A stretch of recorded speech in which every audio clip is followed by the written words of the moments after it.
Assalamualaikum warahmatullahi wabarakatuh.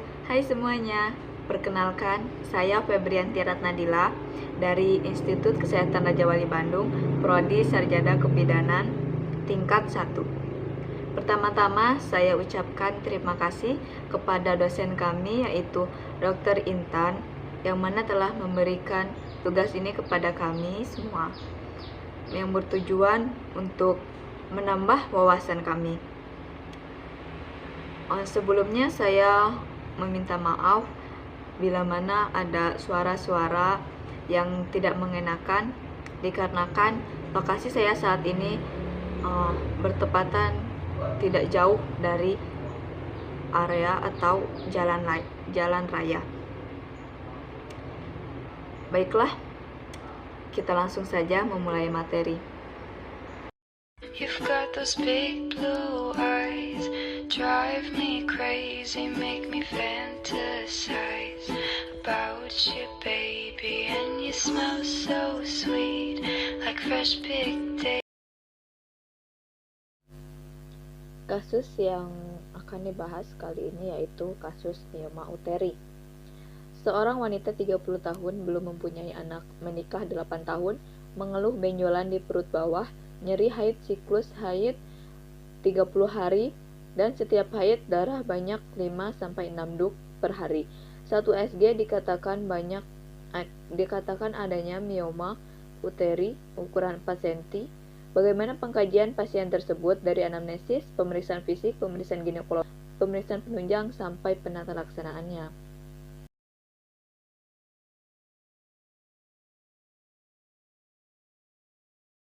Materi yang akan saya bahas kali ini yaitu kasus mioma uteri. Konsep dasar mioma uteri. Pengertian: mioma uteri merupakan neoplasma jinak yang berasal dari otot uterus dan jaringan ikat yang menumpangnya.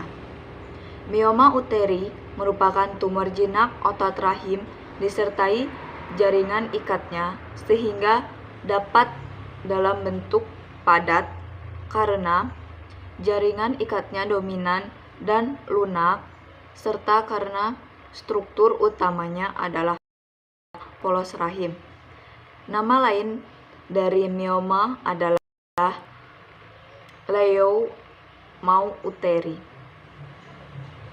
fibromioma uteri, dan uterin fibroid. Etiologi atau penyebab. Etiologi yang pasti terjadinya mioma uteri belum diketahui sampai saat sekarang. Stimulasi estrogen diduga mempunyai peran untuk terjadinya mioma uteri. Hipotesis ini didukung karena adanya mioma uteri yang banyak ditemukan pada usia reproduksi dan kejadian rendah pada usia menopause. Gejala mioma uteri. Umumnya mioma tidak menimbulkan gejala yang disadari pengidapnya. Beberapa gejala umum yang dapat dirasakan antara lain: yang pertama, menstruasi dalam jumlah banyak. Kedua, perut terasa penuh dan membesar. Ketiga, gangguan berkemih akibat ukuran mioma yang menekan saluran kemih. Keempat, keluarnya mioma melalui leher rahim yang umumnya disertai nyeri hebat sehingga menyebabkan luka dan terjadinya infeksi sekunder. Kelima, konstipasi akibat mioma menekan bagian bawah usus besar. Keenam, nyeri panggul berkepanjangan dan tak kunjung sembuh yang dapat dirasakan saat menstruasi, setelah berhubungan seksual, atau saat terjadi penekanan pada panggul. Ketujuh, penimbunan cairan di rongga perut. Pencegahan mioma uteri. Beberapa langkah yang bisa ditempuh untuk mencegah mioma antara lain yaitu: pertama, melakukan olahraga dan aktivitas fisik secara rutin dan teratur. Kedua, menggunakan alat kontrasepsi hormonal di bawah pengawasan dokter. Ketiga, menghindari kebiasaan merokok dan minum minuman beralkohol. Keempat, menjaga berat badan tetap ideal. Kelima, menjalani pola makan sehat yang tinggi serat dari sayur dan buah, serta menghindari pola makan yang tinggi lemak dan tinggi gula. Diagnosis kasus. Seringkali penderita mengeluh akan rasa berat dan adanya benjolan pada perut bagian bawah. Pemeriksaan bimanual akan mengungkapkan tumor pada uterus, yang umumnya terletak di garis tengah ataupun agak ke samping. Seringkali teraba terbenjol-benjol. Mioma subserosum dapat mempunyai tangkai yang berhubungan dengan uterus. Mioma intramural akan menyebabkan kafum uteri menjadi luas, yang ditegakkan dengan pemeriksaan dengan sonde uterus.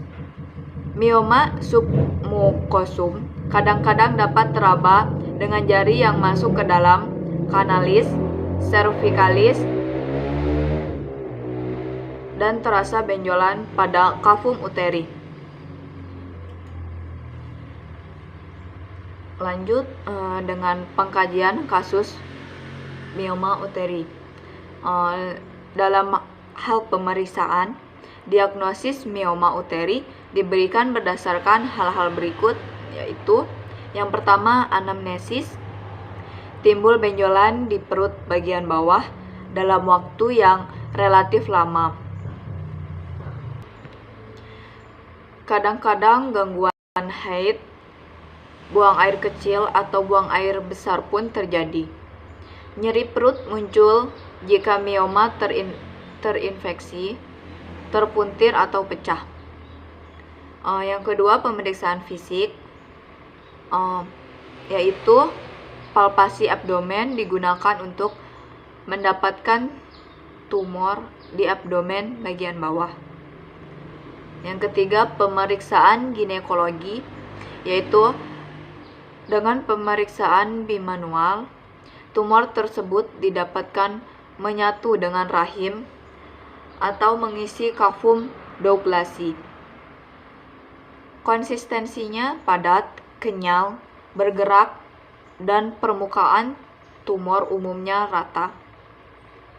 Gejala klinisnya adalah adanya rasa penuh pada perut bagian bawah, tanda massa yang padat kenyal, terjadi perdarahan abdomen, dan muncul rasa nyeri, terutama saat menstruasi. Pemeriksaan luar, yaitu teraba massa tumor pada abdomen bagian bawah, serta pergerakan tumor dapat terbatas atau bebas. Yang kelima, pemeriksaan dalam, yaitu teraba tumor yang berasal dari rahim dan pergerakan tumor terbatas atau bebas.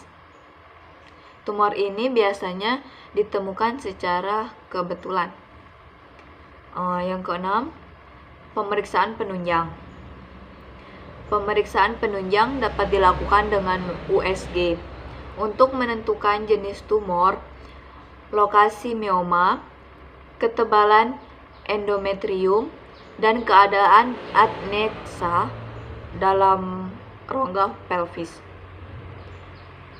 Mioma juga dapat dideteksi dengan CT scan ataupun MRI. Tetapi kedua pemeriksaan itu lebih mahal dan tidak memvisualisasi uterus sebaik USG. Untungnya, leiomyosarcoma sangat jarang karena USG tidak dapat membedakannya dengan mioma dan konfirmasinya membutuhkan diagnosa jaringan. Pada sebagian besar kasus, mioma mudah dikenali karena pola gemahnya pada beberapa bidang tidak hanya menyerupai, tetapi juga bergabung dengan uterus. Pada stadium lebih lanjut, uteri membesar dan berbentuk tak teratur. Pemeriksaan ini penting untuk menilai massa di rongga pelvis, serta menilai fungsi ginjal dan perjalanan ureter. Untuk menilai pasien mioma submukosa disertai dengan infertilitas, histerografi, dan histeroskopi digunakan. Ketujuh, pemeriksaan laparoskopi, yaitu dilakukan untuk mengevaluasi massa pada pelvis. 8. Pemeriksaan laboratorium, yaitu dilakukan pemeriksaan darah lengkap, urin lengkap, gula darah, tes fungsi hati, ureum, dan keantinian darah. 9. Pemeriksaan tes kehamilan. Perhatikan beberapa gejala yang dapat muncul sebagai tanda komplikasi yang mungkin terjadi, yaitu ada terjadi perdarahan saat terjadi anemia. Terdapat torsi tangkai mioma dari mioma uteri subserosa dan mioma uteri submukosa. Selanjutnya ada kayak seperti terjadi infeksi setelah torsi, nekrosis, dan infeksi dapat terjadi. Terjadi pengaruh timbal balik mioma dan kehamilan. Sedangkan pengaruh kehamilan terhadap mioma uteri juga dapat terjadi seperti hal-hal berikut ini, yaitu mioma cepat membesar karena rangsangan estrogen. Lalu ada kemungkinan torsi mioma uteri bertangkai. Selanjutnya yaitu tata laksana mioma uteri. Penata laksanaan mioma uteri atau tumor jinak otot rahim mencakup observasi, medikamentosa, dan pembedahan. Yang pertama, observasi. Observasi dilakukan jika pasien tidak mengeluh gejala apapun karena diharapkan saat menopause volume tumor akan mengecil. Yang kedua ada medikamentosa. Diberikan untuk mengurangi perdarahan, mengecilkan volume tumor, dan sebagai prosedur preoperatif. Agonis gonadotropin releasing hormone atau GnRH, mekanisme kerjanya adalah melalui down regulation reseptor GnRH sehingga terjadi penurunan produksi FSH dan LH yang akan menurunkan produksi estrogen. Obat ini direkomendasikan pada mioma jenis submukosa. Durasi pemberian yang dianjurkan adalah selama 3-6 bulan. Pemberian jangka panjang lebih dari 6 bulan harus dikombinasi dengan progesteron dengan atau tanpa estrogen. Pada pemberian awal bisa terjadi perburukan keluhan akibat efek samping obat. Analog GnRH juga dapat digunakan preoperatif selama 3-4 bulan sebelum pembedahan. Asam tranexamat. Asam tranexamat berfungsi membantu mengatasi perdarahan. Durasi pemberian adalah selama 3-4 hari. Selanjutnya ada preparat progesteron. Preparat progesteron antara lain antagonis progesteron atau selektif progesteron reseptor modulator atau SPRM. Suatu studi prospektif acak menyimpulkan bahwa pemberian mifepristone 25 mg sehari selama 3 bulan akan menurunkan ukuran tumor sebesar 40%. Ukuran tumor menurun jauh lebih besar sebesar 50% pada pemberian ulipristal 50 mg dengan durasi pengobatan yang sama. Berdasarkan farmakodinamikanya, golongan obat ini juga digunakan preoperatif. Kemudian selama 2-4 siklus pengobatan dianjurkan menggunakan levonorgestrelin trauterin device untuk mencegah relapse.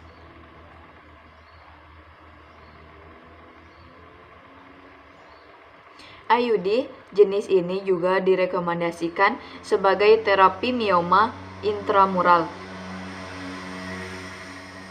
Selanjutnya ada aromatase inhibitor. Aromatase inhibitor terbagi dua jenis, yaitu aromatase inhibitor kompetitif, yakni anastrozol dan letrozol, dan senyawa inaktivator, yakni exemestane. Kerja keduanya hampir sama, yakni menghambat proses aromatisasi yang merupakan dasar patogenesis mioma. Kelebihan obat ini adalah tidak ada efek tromboemboli yang dapat menjadi kausa mortalitas. Pengobatan mioma uteri. Ada beberapa pilihan pengobatan yang bisa dilakukan untuk menangani mioma, yaitu yang pertama ada pemberian anti nyeri berupa paracetamol, yang kedua pemeriksaan fisik dan USG yang harus diulangi setiap 6-8 minggu untuk mengawasi pertumbuhan mioma, baik ukuran maupun jumlah. Jika pertumbuhan stabil, pengidap diobservasi setiap 3-4 bulan. Yang ketiga, pengobatan dengan terapi hormonal dengan menggunakan preparat progestin atau gonadotropin releasing hormone atau GnRH, seperti yang saya bahas sebelumnya. Yang keempat yaitu prosedur myomectomy, yaitu prosedur pembedahan untuk mengangkat mioma. Prosedur ini dipertimbangkan apabila seorang wanita masih berusia muda dan masih ingin memiliki anak lagi. Kemungkinan mioma untuk tumbuh lagi setelah myomectomy berkisar 20-25%. Setelah operasi, pengidap disarankan menunda kehamilan selama 4-6 bulan karena rahim masih dalam keadaan rapuh. Yang terakhir ada prosedur histerektomi, yaitu prosedur operasi pengangkatan rahim. Prosedur ini wajib dipertimbangkan terlebih dahulu karena wanita sudah tidak bisa hamil setelahnya. Namun, bagi mereka yang kerap merasakan gejala seperti nyeri yang tidak kunjung sembuh dan mengalami pertumbuhan mioma yang berulang, meski telah menjalani operasi, sangat disarankan untuk melakukannya. Baiklah, sekian sedikit pemaparan mengenai mioma uteri yang telah saya jelaskan. Kurang dan lebihnya, saya rasa lebih banyak kurangnya. Maka dari itu, saya mohon maaf sebesar-besarnya. Sekian dari saya ucapkan terima kasih. Wassalamualaikum warahmatullahi wabarakatuh. Thanks for watching. Bye-bye.